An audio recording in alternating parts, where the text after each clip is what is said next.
Hello, everybody. Um, how's everybody doing tonight? Got a story I want to tell you, and the reason I want to do this is because a friend of mine on Shale did a series of podcasts about toxic religion, and when she did that, she told her story of the things that she went through in different churches and things like that, and it really resonates with me because her story has a lot of similarities to mine. And so it kind of inspired me to want to do this myself. So I want to tell you the story of things that I've been through. Um, and she's planning on having me on a podcast to talk about this, at some point in time. We're talking about that, as this goes on. So anyway, so I was born in Anderson, Indiana, and I kind of grew up, typical, you know, parent, two kids, had an older brother. And then when I was about 11, I had a younger brother. So there were the three boys and my mom and dad. Um, Early on in my childhood, um, I was raised as a Baptist, and this is from birth to like 5. So, and then about 5 years old, my dad decided that he didn't want to go to church anymore. So we went for several years without going to church. And at about 10, I think it was, I started riding a bus to another Baptist church on my own. And it was there that, I accepted the Lord as my Savior. Um, and it was something that I meant. Um, I really didn't understand why at the time, but I started getting kind of choked up about it. But I was sincere. And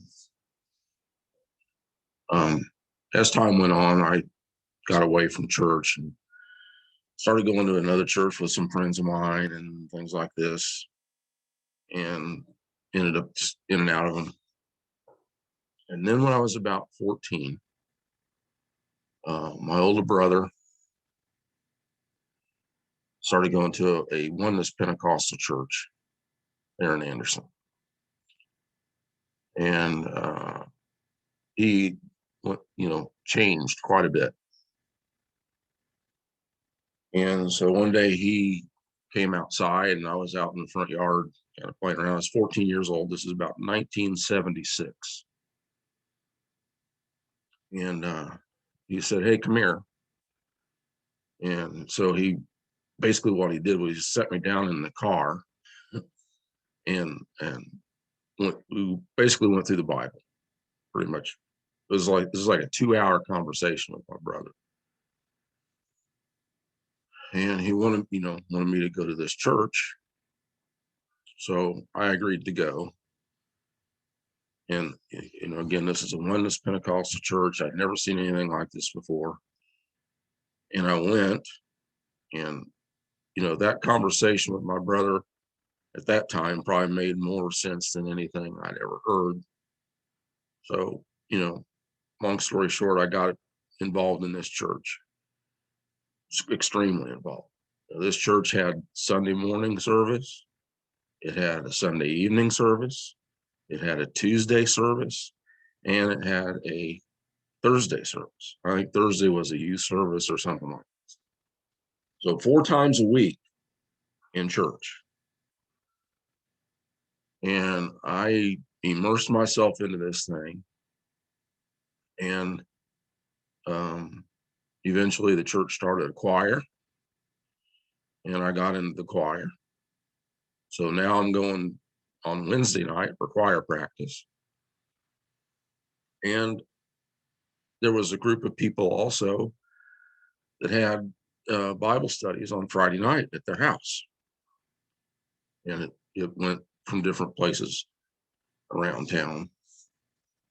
And so I was involved in this church pretty heavily for about 4 years, from the age of 14 to 18.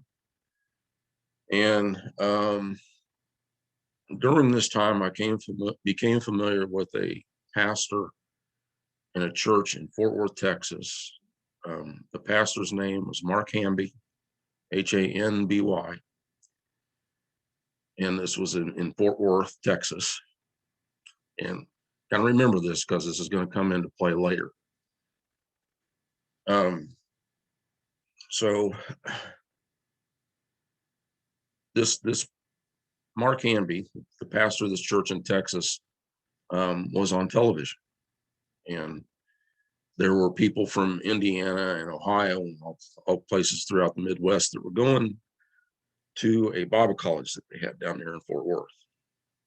So I became very familiar with him, and was able in Anderson, Indiana, even to see the broadcasts of these services in Fort Worth. And a couple of times he came to Indiana to preach a camp meeting in Hartford City. So just something to keep in mind, because it will come into play later on a few times. So in my senior year of high school, I was taking a drafting and machine shop class. It's a vocational school thing. And I was going, this was 3 hours a day. I was going to a class 3 hours a day. And then I had, this was every grading period, there was 3 weeks of drafting and 3 weeks of machine shop.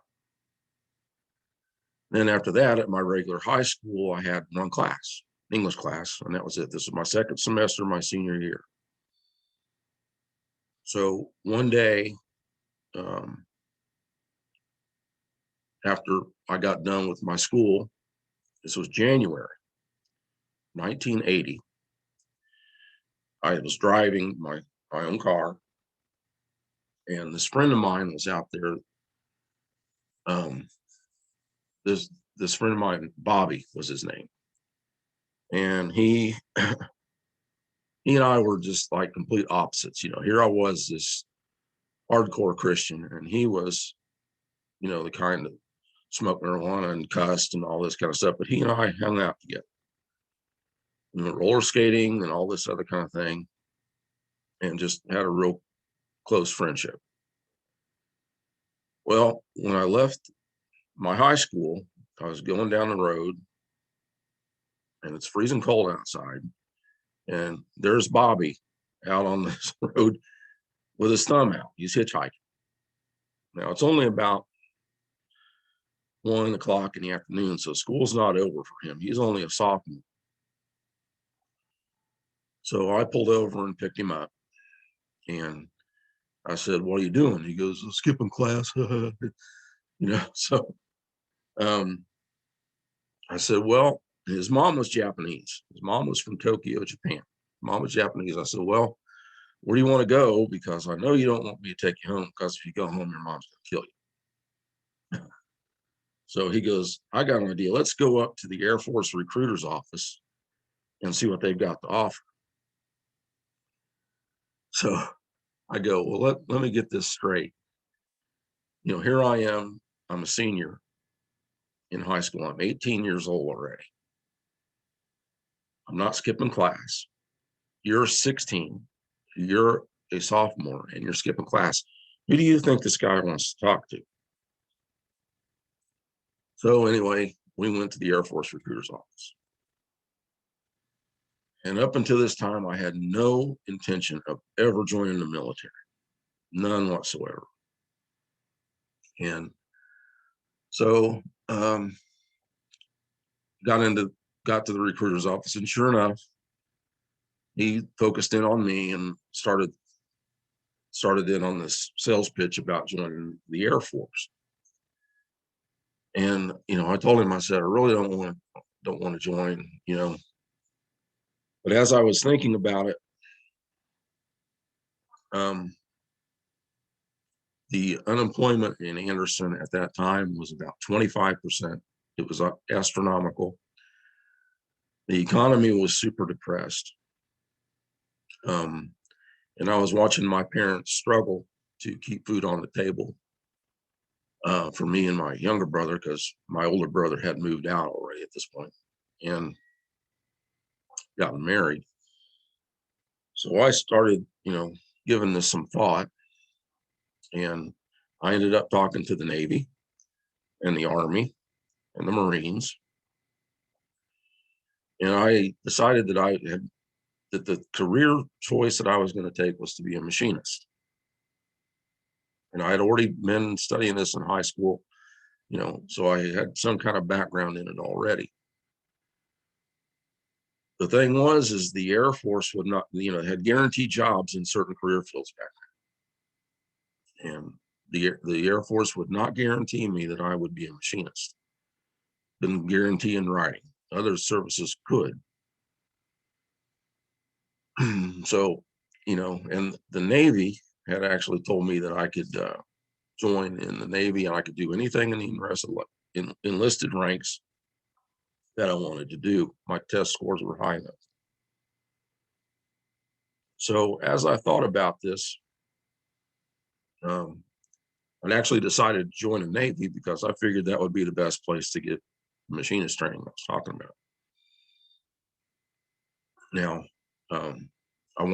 I told them I wanted to be a machinist mate.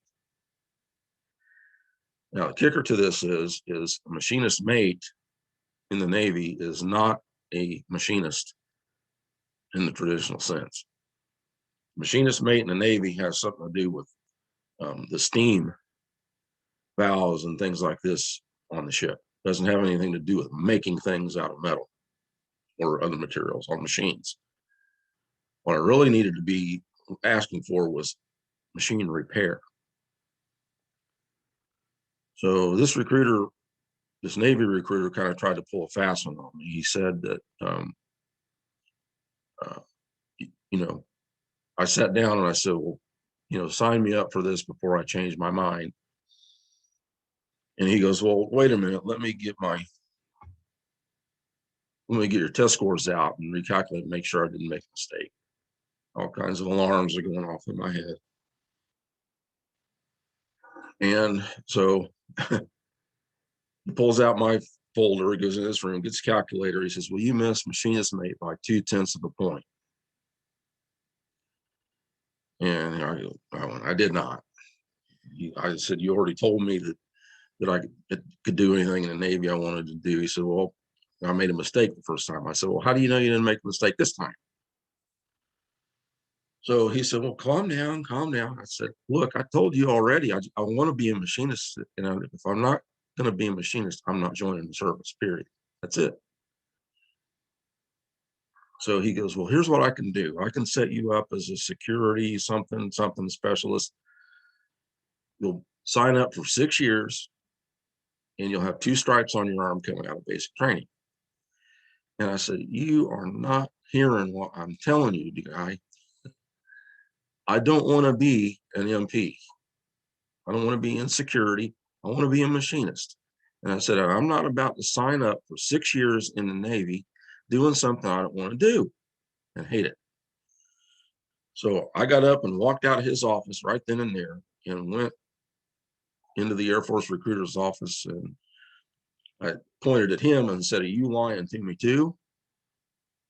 So I told him the story about what had just happened at the Navy recruiter's office. He said, Kerry, if you're going to be a machinist in the Air Force, you're going to be the one that makes it happen. I can't guarantee you anything. If I was lying to you, I'd blow smoke and tell you could do anything, and then you'd be pissed off at me for the rest of your life. So he seemed to be the only one shooting straight. And so I ended up joining the Air Force. This was February 14th, I believe it was, of 1980. I went to Indianapolis and signed in, took a physical, swore into the Air Force, the late enlistment program. And so I was set to go to basic training in June June 16th, 1980 was my day to leave for basic training. So, and then after this happened, my pastor at this church in Anderson, called me into his office. He says, I understand you're considering joining the Air Force. And I said, well, I've already joined. And he goes, well, I can get you out of it if you want me to. And I said, I really, didn't plan on doing this, but I have to think about what I'm going to do for the rest of my life. I was working for KFC at the time. And I said, I can't see myself cooking chicken the rest of my life. So like I said, I want to go learn something that I can use on the outside. And so he didn't push it any further than that. So I go to basic training, and so I'm not going to get into a bunch of the stuff about basic training. It's military basic training, 6 weeks. I left, June 16th, and I think I graduated July 30th, 1980. And then, so since I had some previous education in machining, I didn't have to go to tech school. I bypassed it. I took a test during basic training, and that was basically my tech school. So I was going to be going to my first duty assignment, which was Beale Air Force Base in California, which is just north of Sacramento. So between basic training and going out to California, I had a week of leave. So I came back to Anderson for a week before I headed out to California.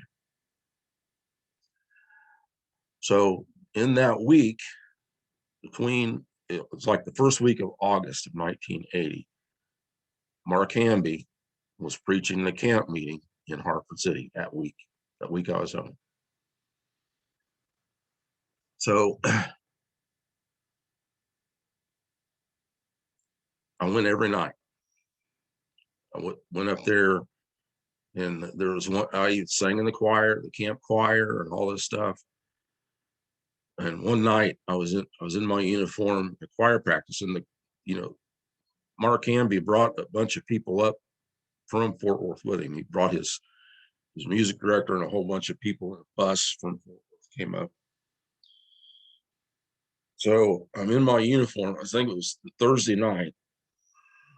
This was like the second to last night of the meeting, camp meeting. And so the choir director for the camp choir was the choir director from Fort Worth.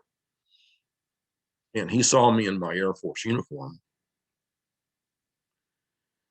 And he said, are you going to be here tomorrow night? I said, yeah, I plan on it. Yeah. He goes, are you going to be wearing that? And I said, I can be. Why? What do you got in mind? So what he wanted me to do was carry the flag, the American flag, down the aisle while the choir sang "Oh Beautiful" for Spacious Skies. And then put the flag in a stand while the choir sang the national anthem. I said, I will be here. So I arrived early so we could practice this and all this other kind of thing. So this is kind of about all I remember of that camp meeting, except for that Friday night when I carried the flag. Mark Hamby was preaching a sermon. I don't remember the topic. I don't remember what it was all about, but he made this statement, and it just stuck in my head, and I can still hear it in my mind tonight. He said, we are the Pharisees of the day. And I'm like, wow. I knew what a Pharisee was. I knew what the Pharisees were all about. And I said, man, that's a pretty bold statement considering the company you're in. So that just stuck in my head. Now, kind of keep this in mind because it'll come up again later. So then I go to California, and Um, I'm 18 years old, don't know a soul, and pretty much scared to death. um, because I have no idea what's going to happen. I don't, the Air Force, all this is new to me. I'm working on airplanes that I didn't even know existed until I got in the Air Force.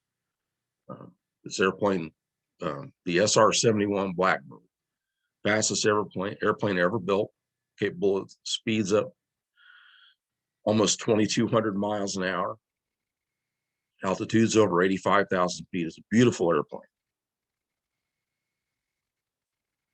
So, and I think it was like the first day I got there, I was getting some stuff I needed from the BX. And I had this belt. And on the back of this belt, it said, "Jesus is Lord." And this other guy saw me in the BX. He saw my belt and said, "Excuse me, are you a Christian?" I said, "Yeah." So I just noticed your belt. He said, "Are you new here?" I said, I just got here. You know. So he's like, "Are you interested in going to church?" So I went to a church with him, and I didn't like that one. It was just, I forget what denomination it was. It just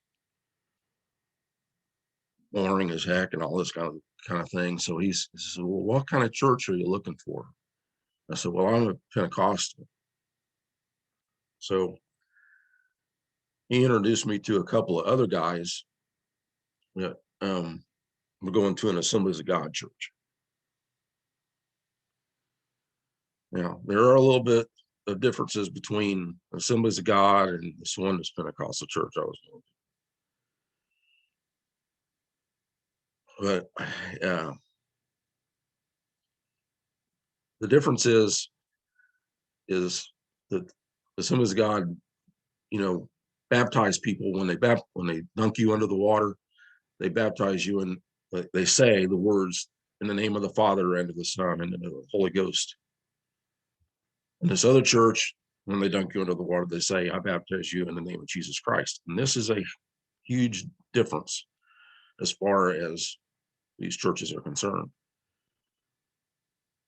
So it's really just semantics as far as I'm concerned now, but this was something that was ingrained into me by this time. So I went to this Assemblies of God church for about 6 months. And as I thought about it, I thought, I really need to be going to a church that believes the same way I do. And so I looked up in the phone book and I found another oneness church, and I started going to this church. Now, these oneness churches, they're strict. Um, and they have what they call, it's basically a dress code. When you really boil it down, it's a dress code. They call it holiness standards. Women never cut their hair, women never wear makeup. Women always wear a skirt or a dress. It's always below the knee. And just this whole thing of, you got to dress a certain way. The men, clean cut, no facial hair, off the ear, off the collar, this kind of thing. Men never wore shorts. So I thought, well, this is the place for me to be, since it's just where I believe, closer to this than anything else. So about, let's see, this would have been, about 6 months. This would have been probably in the 1981 by this time.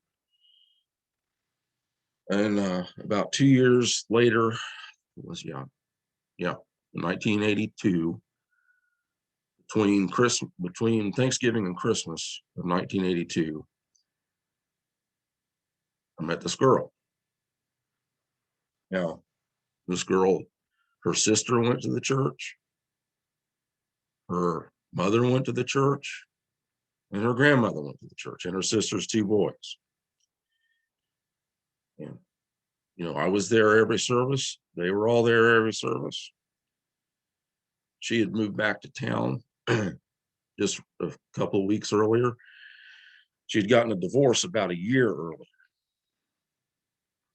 And so, to be honest, I really didn't, I met this girl and okay. So after I met her, her grandmother came up to me almost every time she saw me after this, and she would elbow me. What do you think of her? What do you think of her? What do you think of her? Oh, she's a nice girl. So, I'm not stupid. I realized that grandma was trying to set us up. And so she goes, well, I tell you what, I'm going to her mom and dad's house for Christmas dinner, and I can invite anybody I want, and I'm inviting you to come over Christmas. So I am, uh, with grandma's prodding, I'm looking at this girl and thinking, okay, this is, and it, we started going out. And it didn't take long before I was head over heels in love. And I didn't think anything of it. I mean, I wasn't hiding anything. I was telling people that I was seeing her and didn't see a problem. Now, just earlier that same year, I had been dating a girl that went to the other church that I'd gone to for 6 months. I was going to the Pentecostal church, dating this girl from the Assemblies of God. She was quite a bit younger. Well, quite a bit younger. I was 20 at the time. She was probably 16, 17. Not a word. Nobody said a word about this. So I started dating this girl, and on New Year's Eve, going in from 1982 to 1983, I asked her to go study with me, and she accepted. And at this point, it was like a light switch turned off. I mean, it was like all of a sudden, Carrie is the black sheep of this church. He's dating Joe, dating this girl. Oh my God, the gossip started flying. And it was the weirdest thing, and I started hearing from a friend of mine that the pastor was going to call me into his office and tell me to break up with her. And I just like, what's the problem? What is the big deal?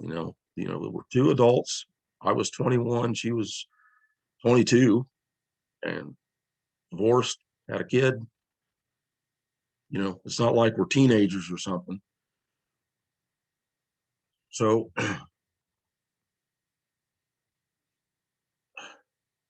and then one day I was at the church early praying before a church service. And sure enough, this pastor says, Gary, can I talk to you in my office for a minute? And sure enough, basically what his instructions were was to quit seeing this girl. And the reasons he gave were not really anything that made any sense to me. He said, I'm not telling you this because she's divorced or anything like that. The only reason he really gave me was because she hadn't been divorced long enough.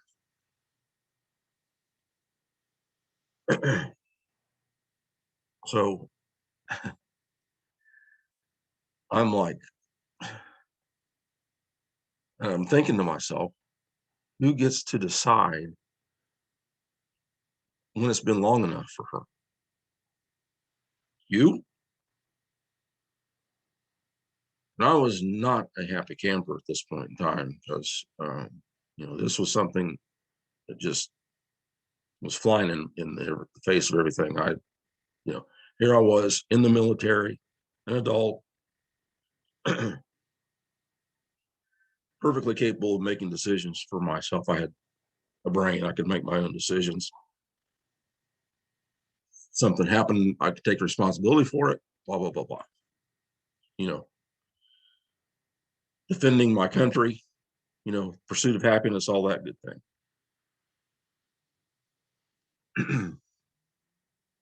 So Jody and I talked about this. I slipped up and just said her name. I was trying to keep from saying her name. There it is. We talked about this, and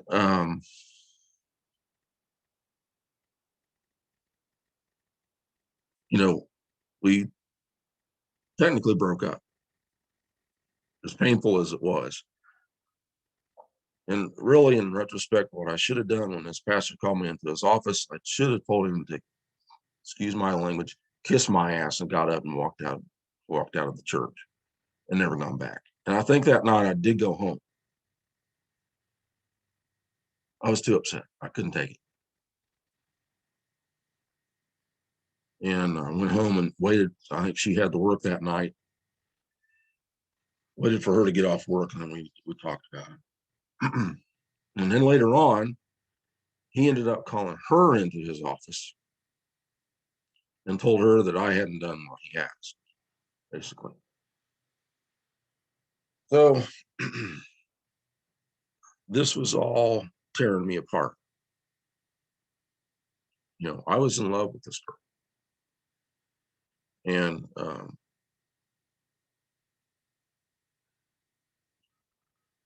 so I'm going to collect my thoughts here just a second. I'm kind of confused about what to do, and I'm literally in my apartment. I lived off base. I lived in an apartment off base, and I'm standing in the bathroom, literally having a conversation with myself, looking in the mirror and trying to piece all this together. Like, what's the problem? What am I doing here? I'm trying to figure out what to do. And now some things were going on in the meantime. And I, for some reason, continued to go to this church. Don't ask me why. I don't know why. Why I continue to put myself through that, I don't know. So, at this point, what I can say now is I've only got myself to blame for what continued to happen in retrospect. But, I was young and really didn't know what to do. So there were some stories. I can tell you a couple of stories.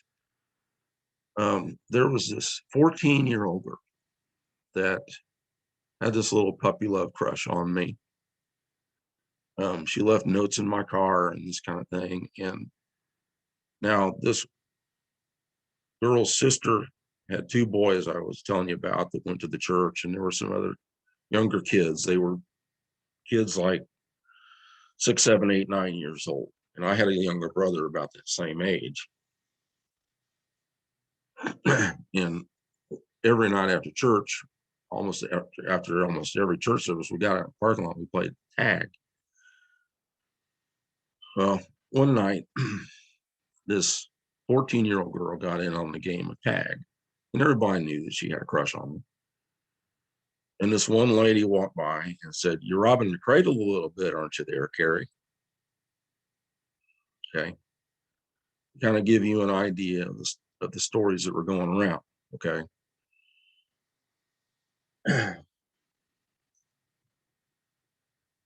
This, guys, it pissed me off.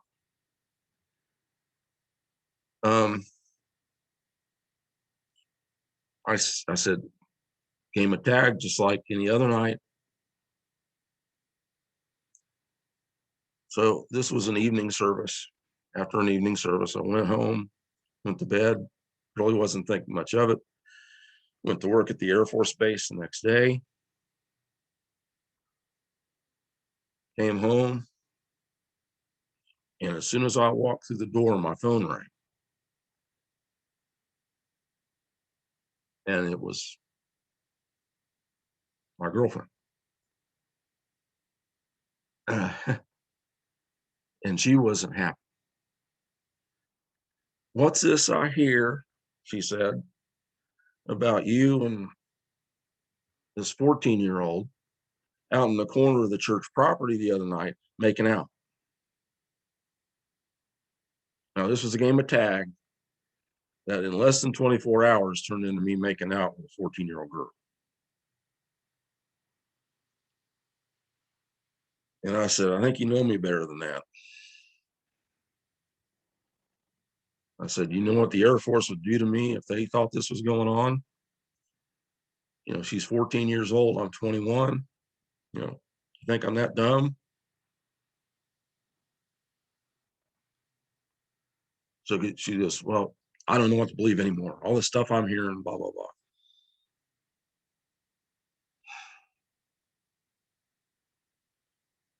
Then there was this older couple in the church.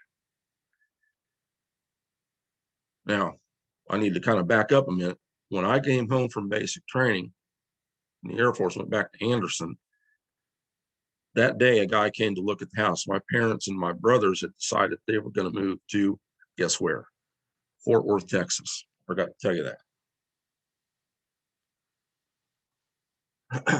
I went, "Great. I wish I would have known that you guys were going to do this before I joined the Air Force." And he said, "Well, we didn't know until you joined the Air Force." Kind of made the decision after. Hmm.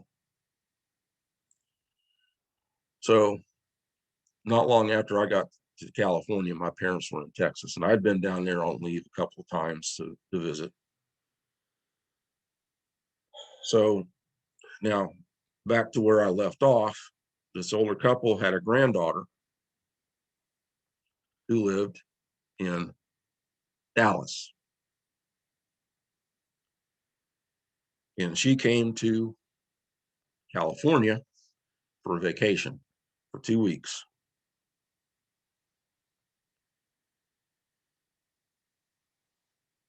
And I was walking around inside this church praying, and I knew that I had heard that this girl was coming. And I was walking around inside. I was in the sanctuary, and this girl was out in the foyer. And I saw she looked through the window or the door that went from the foyer into the sanctuary, and she saw me. Her eyes got about this big.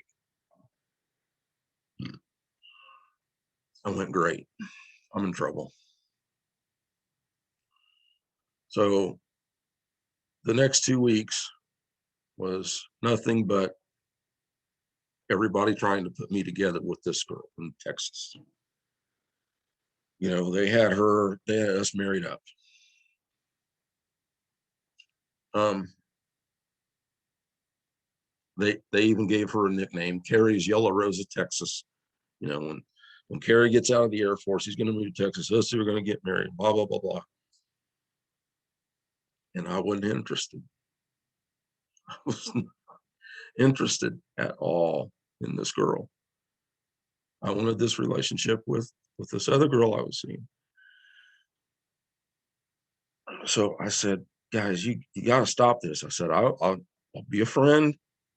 I'm not going out with her. I'm not taking her on a date. I'm not going to marry her. This is not going to happen." But they wouldn't let up.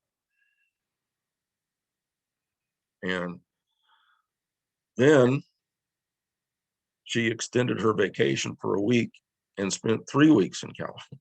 I was like, "You guys are killing me here."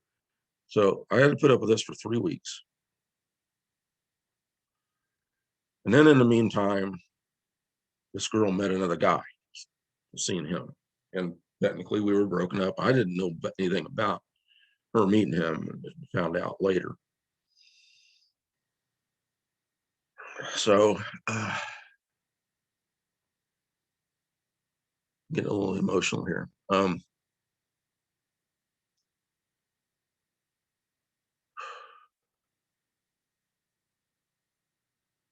So the Air Force had this program at the time. It's called Palace Chase. Now, at this time, I'd been in the Air Force for about 3 years. You had this program that's called Palace Chase, and what this is you can get out of the Air Force, and let's say you've got a year left, and you can serve 2 years in the Air Force Reserve at the base of your choice, and you'll still meet your service obligation. So I actually signed up for a total of 6 years, 4 years of active duty and 2 years of inactive ready reserve. So I actually had a total of a 6-year obligation. But so with my family living in Texas and this situation going on, and me not really knowing what to do at such a young age, you know, I thought about going to a different church, and I thought, well, what good is that going to do? I thought about going, if I went to another church of the same denomination, that's not going to help anything, obviously. So as I thought about it, I thought, well, there's this church in Texas that I want to go to anyway. My brother and his family go there. So I applied for this Palace Chase program, and I actually filled out the application for this on the church's typewriter. But I told one person, a close friend of mine, and I kept this complete total secret. My knowledge, nobody knew about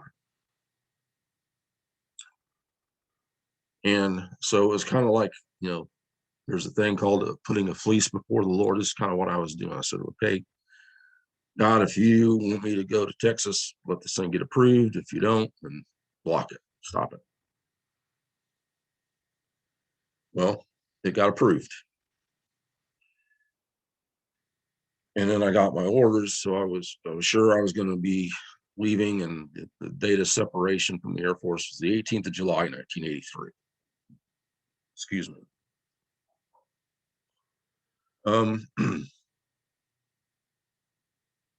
So I walked up to the pastor once I knew for sure that this was going to happen.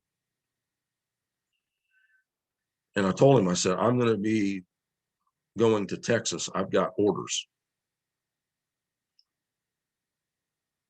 And his response was, well, Kerry, a man's got to do what a man's got to do. And it was like a knife in my back. And it was like, I really don't care. I don't care. And, at that point, I knew I could have just quit going to church, to his church, long before this, and it wouldn't have mattered to him. He didn't care. Man's got to do what a man's got to do. And so the day came, July 18th, 1983. I processed out of the Air Force. I got my U-Haul trailer, hooked it to my car, and packed everything I had and headed for Texas. One of the saddest days of my life. I cried as I pulled out of town.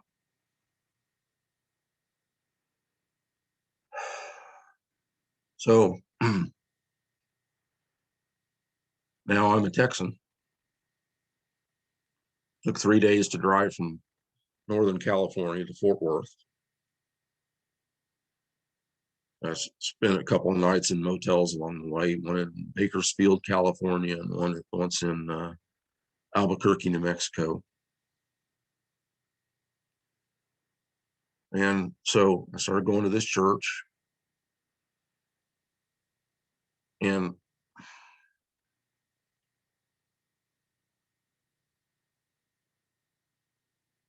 I dated a girl for a while there at that church. And for some reason, also, I don't know why I did this. I look back on this and I wonder why I did certain things. It's like now, what are you thinking, Carrie? I went over to Dallas and saw that granddaughter of that older couple. I went just to be friends. And I went to Six Flags over Texas with her one time. And she kept trying to hold my hand and I wouldn't do it. And there was one Sunday, I went over to that church, and a lot of churches, part of going to church is going out to eat afterwards. So we went to this restaurant afterwards, and we're sitting there, and everybody's talking, and one of this girl's girlfriends looked at her and said, something, they were talking about boyfriends or whatever. And this girlfriend of hers looked at her and said, well, at least you got you one that treats you right. And, at that point, I realized this girl's telling all these people that I'm her boyfriend, and we were not dating.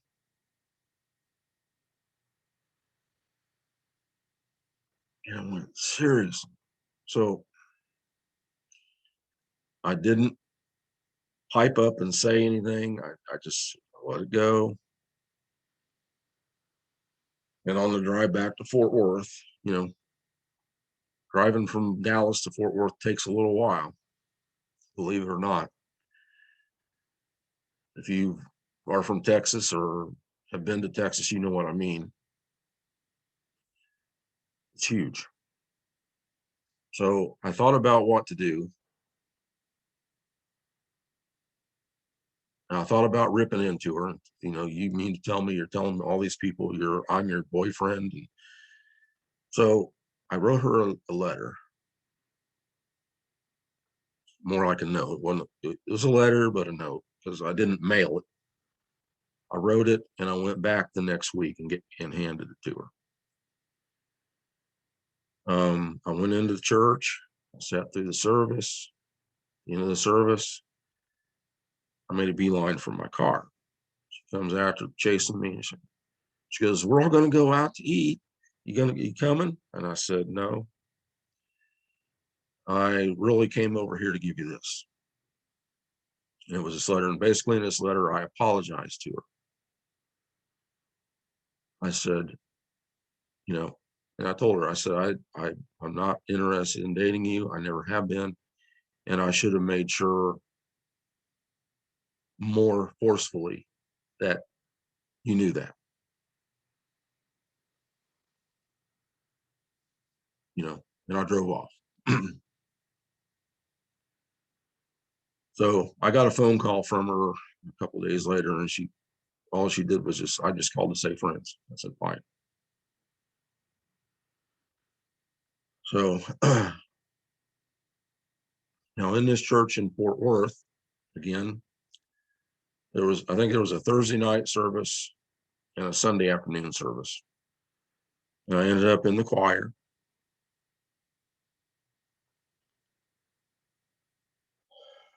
And, Mark Hamby had this reputation for really digging deep into the Bible. He's an excellent teacher, excellent preacher, very well known, nationally known. And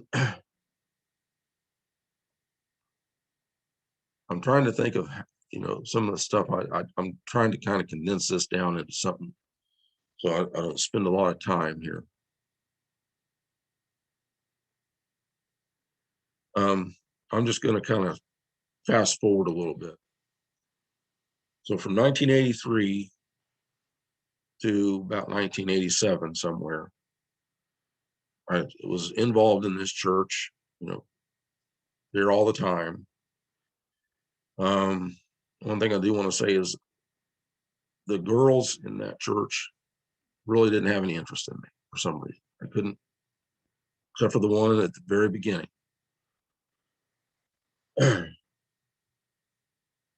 And that didn't last a very long time.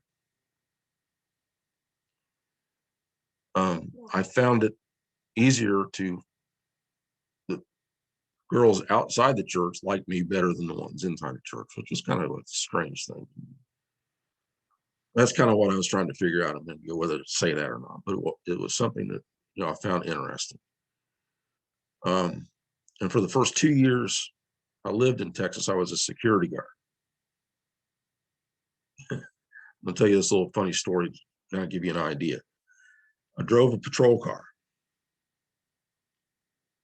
and I stopped in at this 7-Eleven to get some snacks, a big gulp and something to snack on while I worked. And I'm going into this 7-Eleven, and this gorgeous girl's coming out. I'm talking model material. And she sees me in the security guard uniform. She goes, "You're not going to arrest me, are you, if I put some rum in this big gulp?"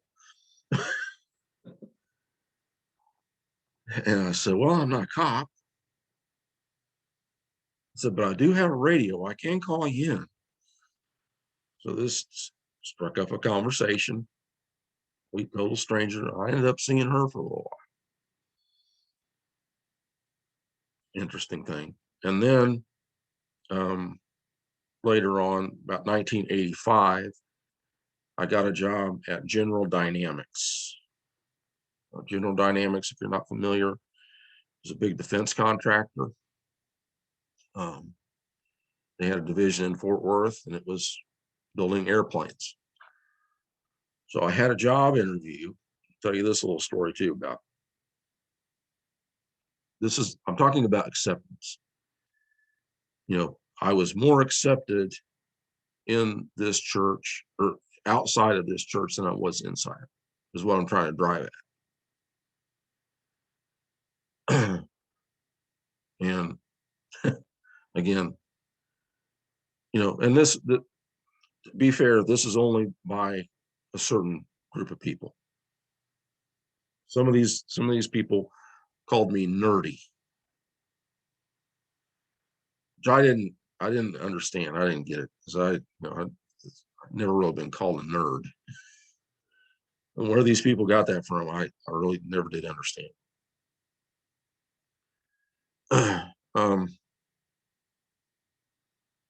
But I go in for an interview at General Dynamics, and I'm sitting there, I'm waiting, I've just gotten there, and I'm sitting in a lobby waiting for my interviewer to come in and get called back. And this girl walks in and she sits down, and she was with a group of other people. I think she'd already been hired. And somehow some of these people got lost from her group or something. We started joking around about it. And this girl was really a knockout too. And so we're sitting there talking, and I get called back for my interview. She goes, "Well, good luck." Now, this was a huge company. I'm talking like 30,000 people work here.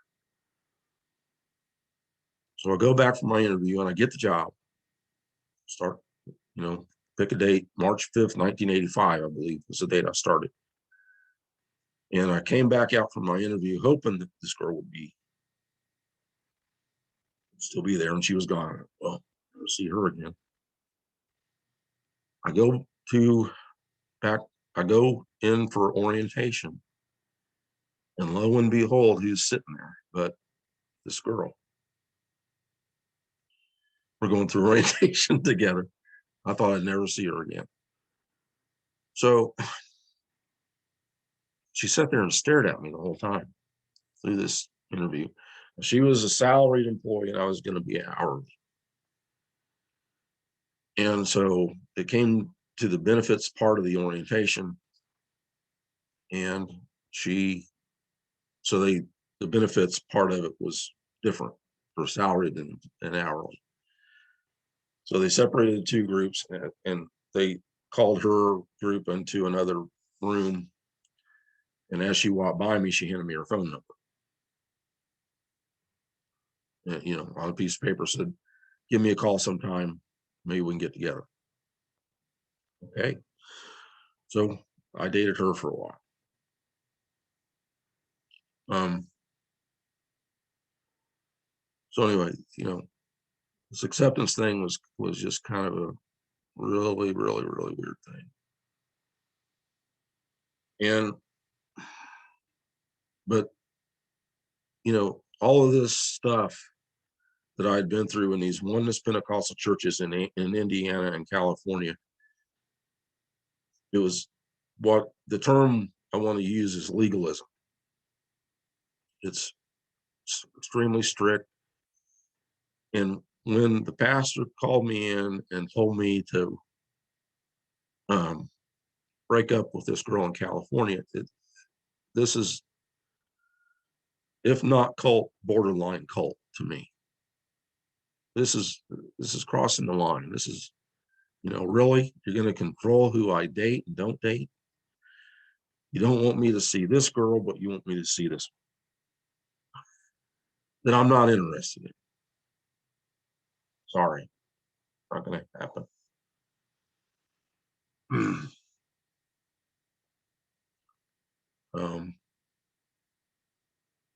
And even when I was 17 years old, I dated a girl in Anderson, and I asked my dad, my own dad, is it, can I go study with this girl? And he goes, you like her? I said, yeah. I said, you're the one that's got to put up with it if you don't like it. You don't need my permission. My dad, you know. So anyhow, back to Texas. So about 1987, I'm not sure exactly what month, Mark Hamby announced that he was going to resign from this church in Texas and move out of state. And I went, great. Interesting. Now, this church wasn't near as legalistic as these two in that I had gone to in Indiana and in California, but there was still a certain bit of legalism to it. Not near as bad, but it was still there. So anyway, Mark Hamby announced that he was resigning from the church and that the person that was going to take his place was the assistant pastor. And I thought, well, okay, this is not about a man. He's reached a point where he's made a decision. He's going to change things. He's going to move on in his ministry and do other things. Okay, so I thought, well, I'll stick around for a while and see how this goes. So this assistant pastor took over,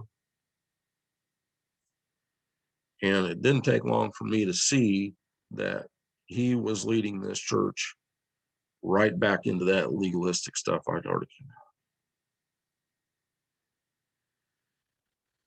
So I'm like, I didn't end my Air Force career a year early and move to Texas to go right back into that crap.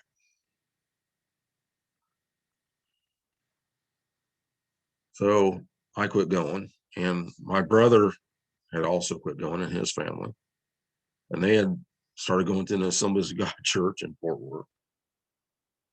And I went and checked it out, and I just been in Assemblies of God Church before, and I didn't see it happen. So I walked away, and this was all. In addition to this was all about the same time that the Jimmy Baker thing broke. And I thought, this is all man's idea of what God wants anyway. This is screwed up. The people, preaching at you on TV can't even live up to what they preach. I'm done. I'm out of here. I'm done. So I started hanging out in some bars and things around Fort Worth. I had some friends that went to this church that at the same time, some guy friends that we hung out with, and started hanging out at some bars. And these guys, I was a little bit older than these guys. They were kind of into the 80s music, and I hated 80s music. This Human League and Culture Club, and it just wasn't my cup of tea or whatever.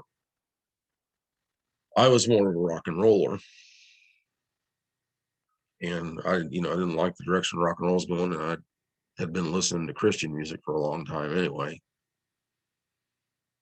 because rock and roll was the devil's music. And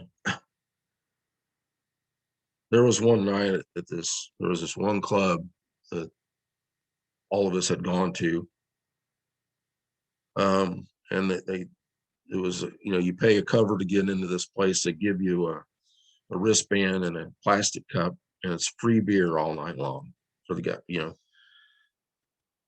and so we were in there. I was not having a good time.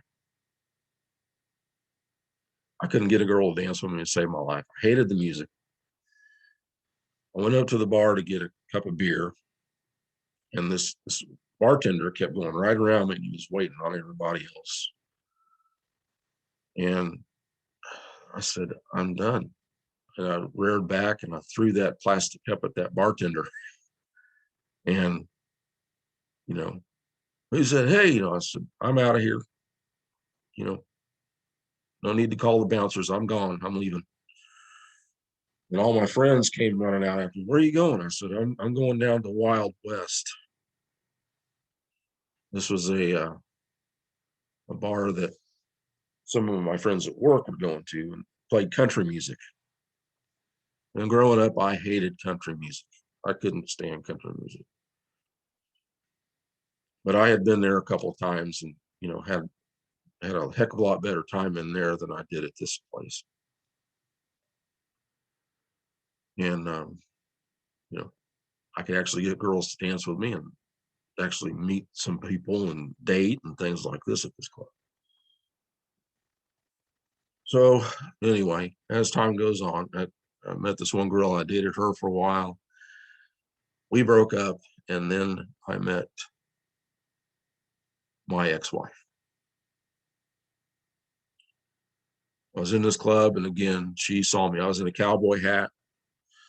I'd gone, country, like, 4.5 years in Texas, and I got the shot.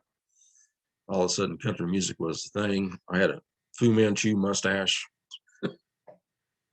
Western shirts, tight Wrangler blue jeans, cowboy boots, the whole 9 yards. I was dressing the part. Well, people in Texas would call it Rexall Ranger. So, met what became my ex-wife. And I'm not going to expound a lot on that relationship. She basically lied to me the day we met and continued to lie to me the whole time. But we ended up moving in together. And I began to notice that her jeans weren't fitting so well anymore. And I said, I think you need to go to a doctor. Come to find out she was pregnant. So we got married.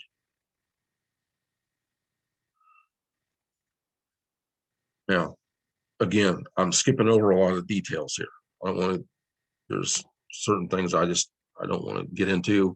I'm trying to condense this down. I'm going to skip over some of the things that I could get into here. So anyway, we get married, and the baby's born,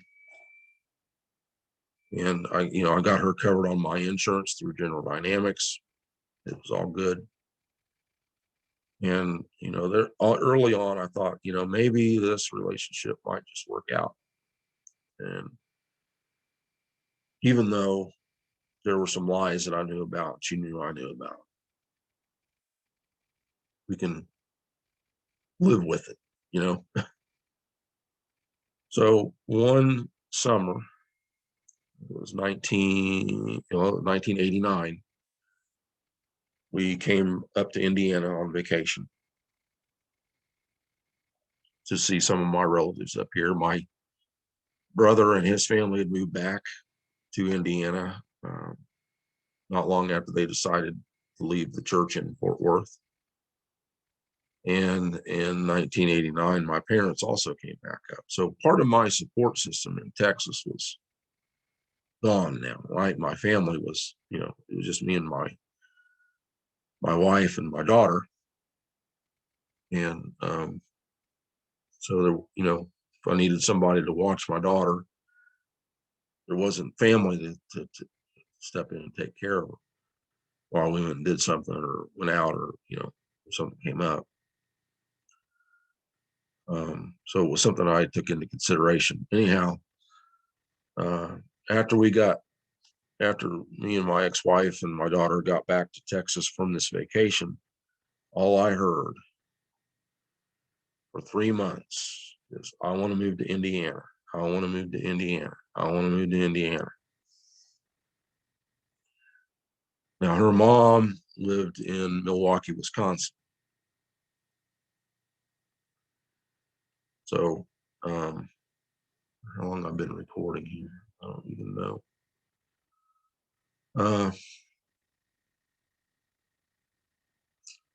I know this is a long story. I'm just getting started basically, and I've been on this for over an hour now. Yeah, an hour and 4 minutes I've been on here. So, long story short, one day I said, let's do this. Let's start packing. So I went in and quit my job at General Dynamics.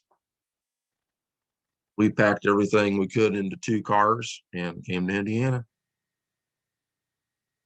And I knew at that point this was going to be the end of my marriage. So we moved in with my aunt and uncle and his family in Wabash, Indiana. And we both found jobs, and we both lost them on about the same day. Now, this would have been summer of 1989, and we'd been in Indiana for a couple of months. And it came Thanksgiving time in 1989, and so we went to Milwaukee for Thanksgiving. I think we spent a week up there or something, just to kind of get out of my hair and stuff. So while I was in Milwaukee, I found a job. Now, mind you, that my ex-wife grew up in Texas, and probably the furthest north she had been was Oklahoma City. Had never experienced an Indiana winter, much less a Wisconsin winter. So I told her, I said, you haven't even seen an Indiana winter yet, and we're getting ready to move into Wisconsin, right on Lake Michigan. You're in for a treat. And so we moved to Milwaukee, and this is where all hell broke loose. I found out that she, a few months in, she had found her another guy to hang out with, happened to be a Wisconsin state trooper. She met him on a CB radio, and the stuff that was going on, just, oh my God. So I ended up having to packed up and I left. packed up me and my daughter, came to Indiana. She got all pissed off. She'd called the FBI, and the cops and everybody told her, that's his daughter. He can take her anywhere where he wants. He didn't kidnap her. It's his daughter. There's nothing saying that you have custody and he doesn't. So, but I told her I wanted a divorce, and she was cheating on me. That's all it was to it. So I came back to Indiana. Had to live in Indiana for a certain amount of time to fulfill a residency requirement before I could file for a divorce. And this is just hell. It's hell on earth.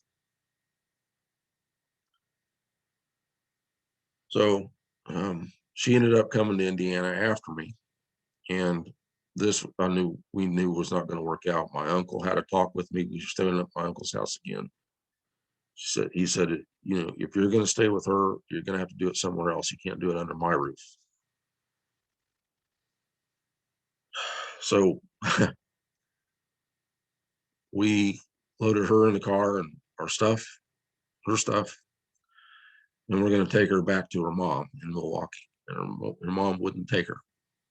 Nope. So she came up with the idea of a bus ticket, Fort Worth, one way, one person. I said, not a bad idea. So I had a little bit of money on me. I asked my uncle how much he had. And we found out how much a one-way bus ticket from Milwaukee to Fort Worth would cost, and we put her on that bus and sent her to Texas.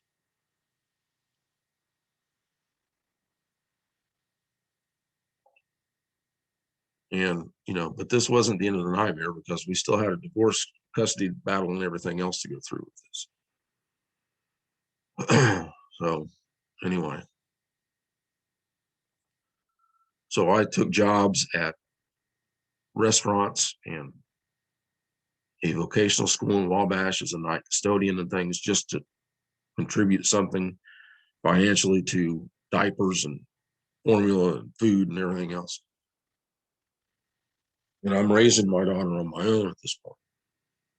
She's 3 years old. And then there's a town north of Wabash called Warsaw, and there were some jobs up there, and I found a job in Warsaw, Indiana, and I moved up there. And the divorce was final in April of 1991. And prior to that, I had found a job in Warsaw and had moved up there. And, I was on my own, me and my daughter, didn't know anybody. So I ended up going to a Methodist church for about 10 years.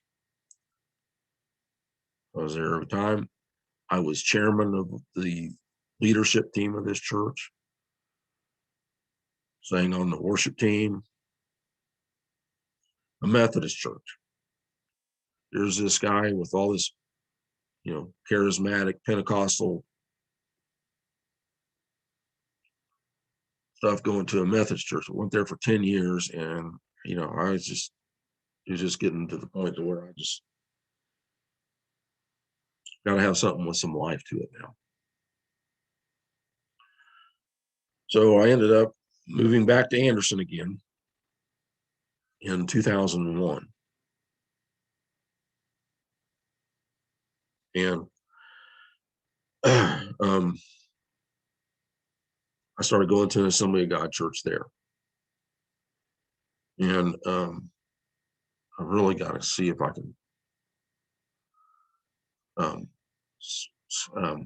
condense this a little bit to get this thing to where I can post it. But I've been through the hardest part. The thing that really woke me up and opened my eyes was the thing that happened in California. This was the beginning of a journey out of this. It took me a while to start to see these things, and slowly, as time went on, saw more and more and more. So I was going to this Methodist church, and then I ended up moving to Anderson, and I went to this Assemblies of God church there. And I thought they had it. I really did.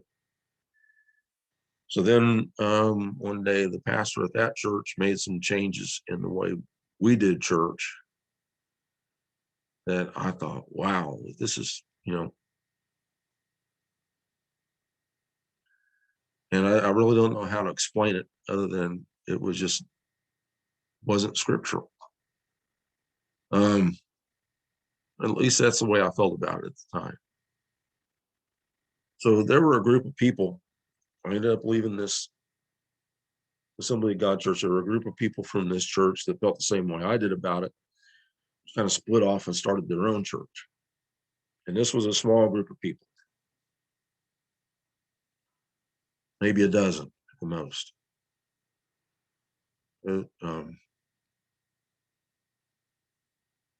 And as I was going to this church, there was a man that we were associated with out of Redding, California, by the name of Bill Johnson.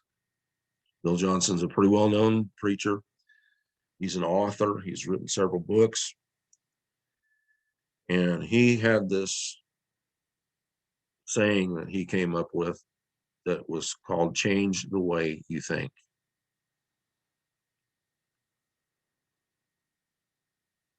And so we at this church in the Anderson area, this little small church of just a few people, we were doing a lot of talking about this. And so, in these Pentecostal churches, these Assembly of God churches, they believe in what's called the prophetic. People have gifts, and people, have certain gifts of prophecy, speaking in tongues, interpretation of tongues, this stuff and the other. I didn't get into a lot of detail about that because it's taking too long. But, so there we have Bill Johnson coming up with this thing, change the way you think. Now, this is really based on the word repentance. The word repentance literally means, turn around. It literally means change the way you think. Now, if you think of what John the Baptist was saying, he said, repent, for the kingdom of God is at hand. Change the way you think, because the kingdom of God is at hand. When Jesus arrived on the scene,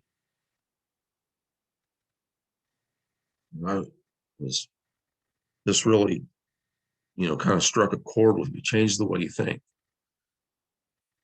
So there was this other prophetic word that came out in this church that I was going to, and basically this word was think outside the box,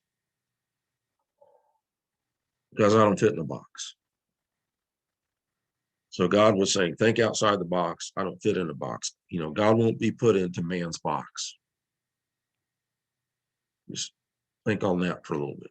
God, that's what religion does. Okay. Religion puts God into a box. Okay. And God says, think outside of them.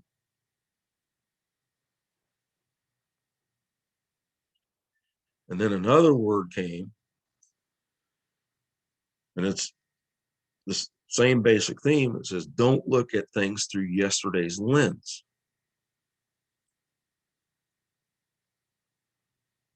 So essentially, it's changed the way you think all over again. So we've got change the way you think outside the box, don't look at things through yesterday's lens. And then we had a female pastor, and she had a dream or a vision. I don't remember which it was. I don't think she even knew which it was. It was a dream or a vision, but it was very vivid to her. And basically what this dream was is all of us in this church were walking along this road,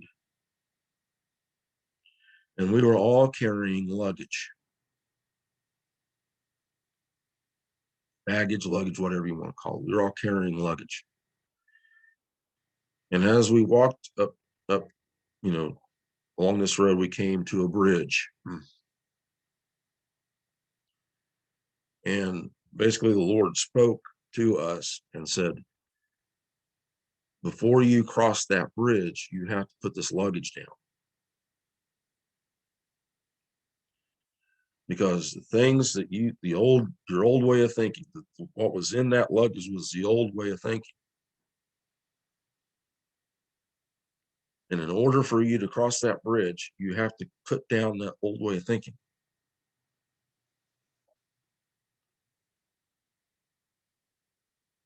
And he said, because what's in that old way of thinking is not going to work on the other side of that bridge. It doesn't work. And the thing that I want to get to you is that, people involved in these religions, in these churches, things become ingrained. This stuff is drilled into them. It was drilled into me all my time in this. And you have a certain way of thinking. And you react to certain things, just boom. You hear something on the news, politically or whatever, boom, you have a knee-jerk reaction to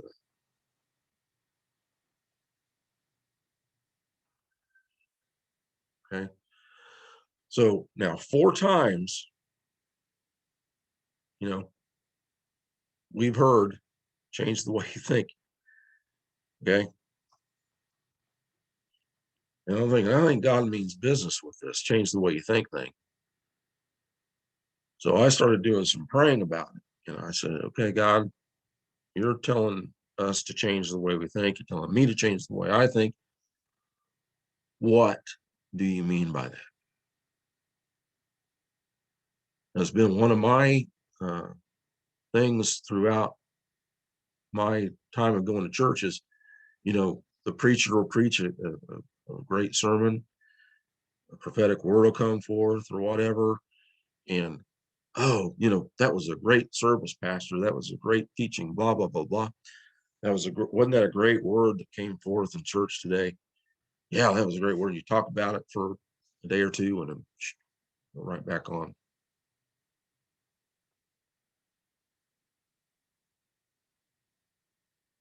And about this time, this would have been going on about the time of the 2008 elections. And I was looking at things politically and changing my political points of view at the same time. And I was talking with some people online, on MySpace and things like this. It's back in the days of MySpace, back before Facebook.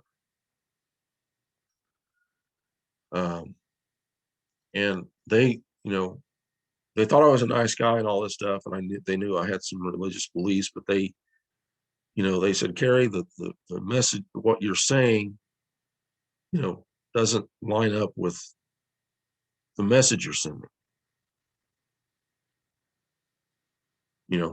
Here's the way people perceive what you're saying, and and I got to thinking about that, and I thought, you know what, they're right.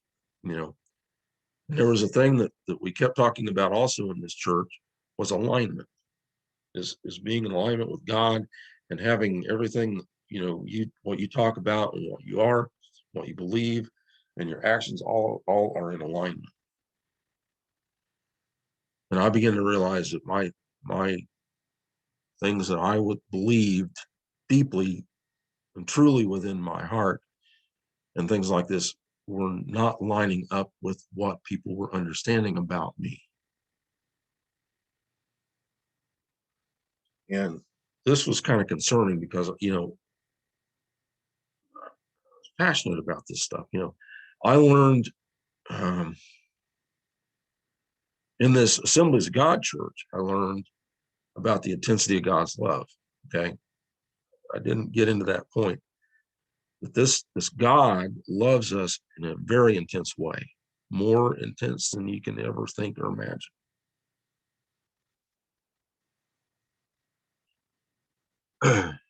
So I really started praying about this change the way you think thing, and it became a big deal to me. And I've got so much to say in so little time.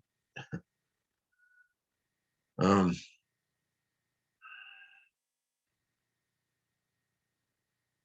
but there's that perception of this God being such a judgmental God, such a judgmental God. And I'm gonna put some other videos in the description of this video when I post it that will help kind of clear up what I'm trying to convey to you here.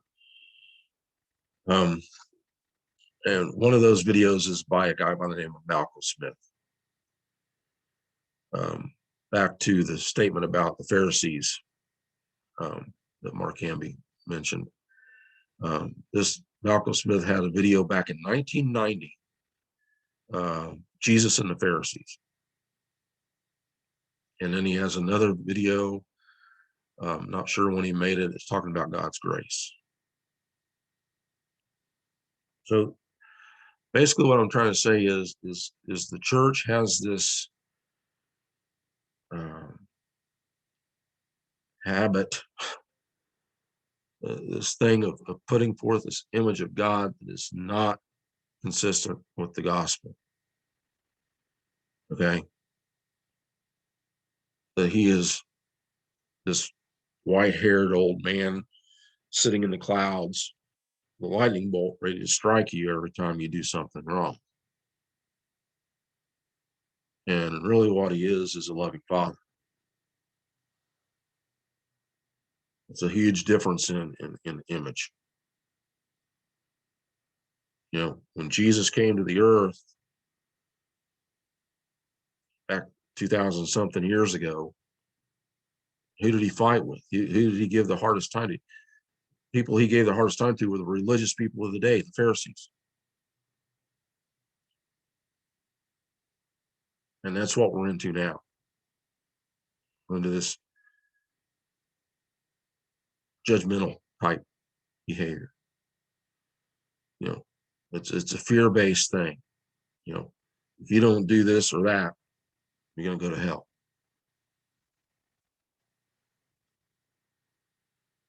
And there's a whole lot of stuff I could talk about. I'll do one of these things. I'll do another video one of these days to talk about hell. How about that? Because that's important. It's an important thing. Because there are three words in the original Hebrew and Greek that get translated into hell, just like the word love. There's different kinds of love. There's agape. There's other words, and you know, agape is unconditional love. And there's a love between a parent and his children. There's love between a husband and a wife. Then there's a friendship type love. There's different kinds of love, but all these different words get translated into English as love. And there are three words for hell in the Hebrew text that get translated in. You know, there's Gehenna, Sheol, and Hades.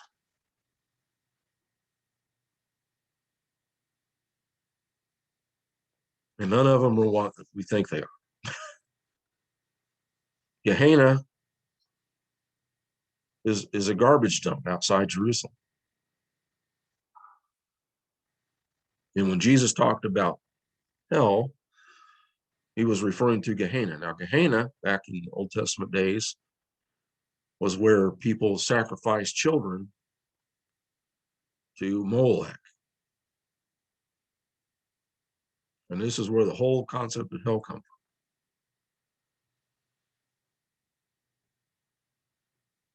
from. Anyways, you know,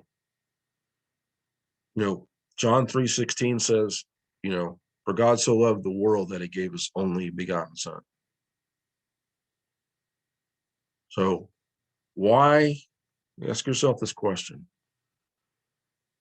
why would God come to this earth or send his son, however you want to look at it,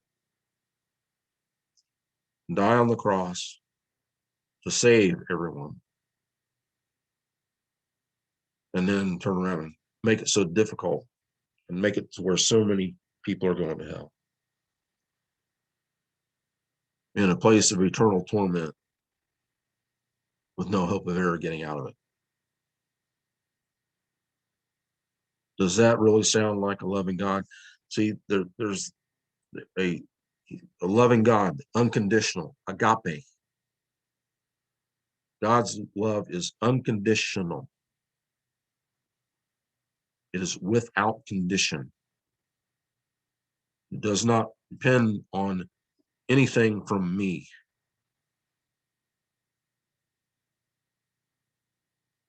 And I can back it up with scripture. He said, the Bible says, nothing can separate you from the love of God. Not angels, not demons, not things above or things beneath. Nothing can separate you from the love of God.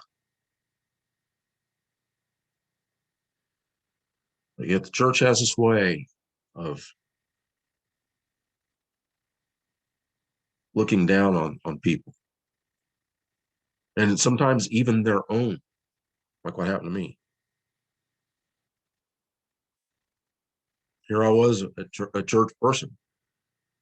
I've been a long time member of these churches and treated like this, an outcast, because I broke some rule.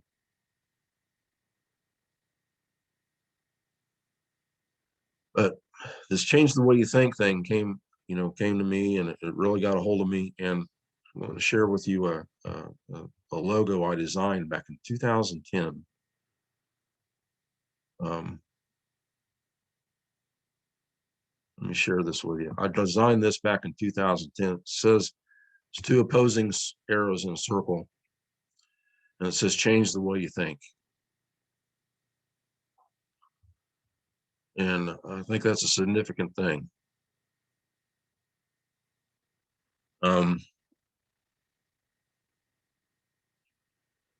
So back to my story about this church in the Anderson area. I looked around and I noticed that a lot of the people, even in this small church, were still going along, still thinking the same way. And this female pastor passed away in 2010. And so the assistant pastor took over. And once again, when he took over, I saw it drifting back into that stuff that I'd already came out of. I didn't want to go back into. I wanted to move away.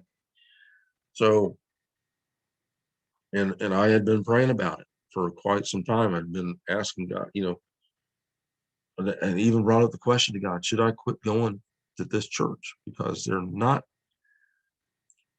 you're saying change the way you think, and I don't see anything changing.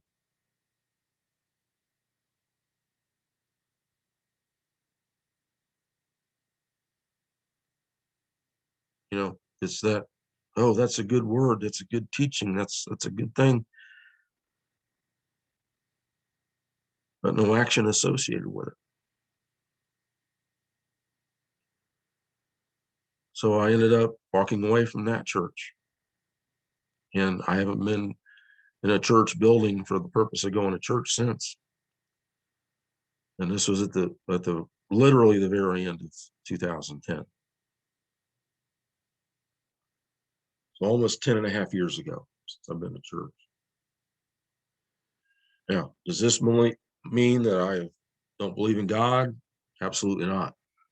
Quite the contrary, as a matter of fact. I should have said that at the beginning. I'm not here to say that I don't believe in God.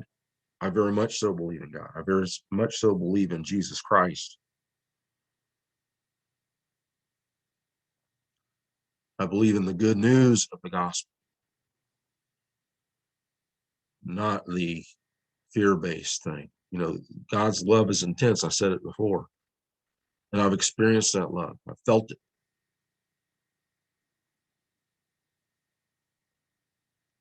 You know, this is not plan B. This is plan A.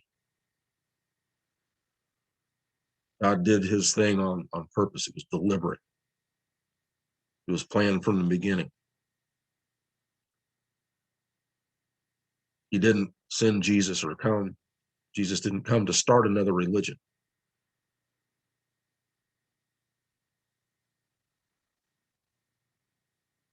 So, like I said, I'm going to post some videos in the description for this.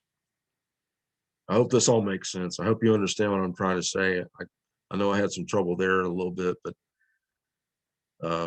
maybe I'll do a part 2 and try to clear some of this stuff up. But I'm going to post those 2 videos by Malcolm Smith about the Pharisees and the grace of God. Maybe it'll become a little bit more clear to you, and maybe some other videos as well. But believe it or not, an hour and a half, I've covered, I think, about everything I can cover right now. I hope you understand this. I hope you understand that I am not here to bash people or ask for sympathy or anything like this, you know, because this is my story. This is my story. This is what I went through. These are the lessons that I've learned in going through this stuff. You know, there's one side of me that's, you know, damn it, you know, I wish I'd have seen this stuff sooner.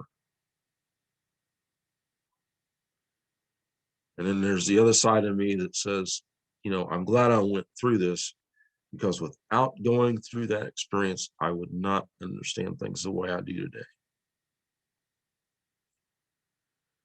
And I'm not by any means saying that I haven't figured out.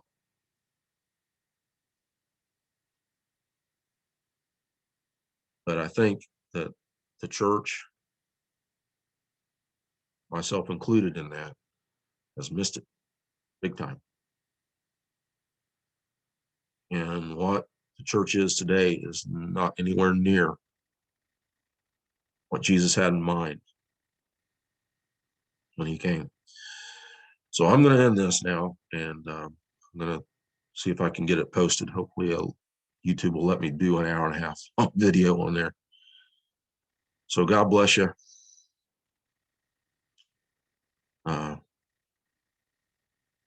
And I'll talk to you again soon.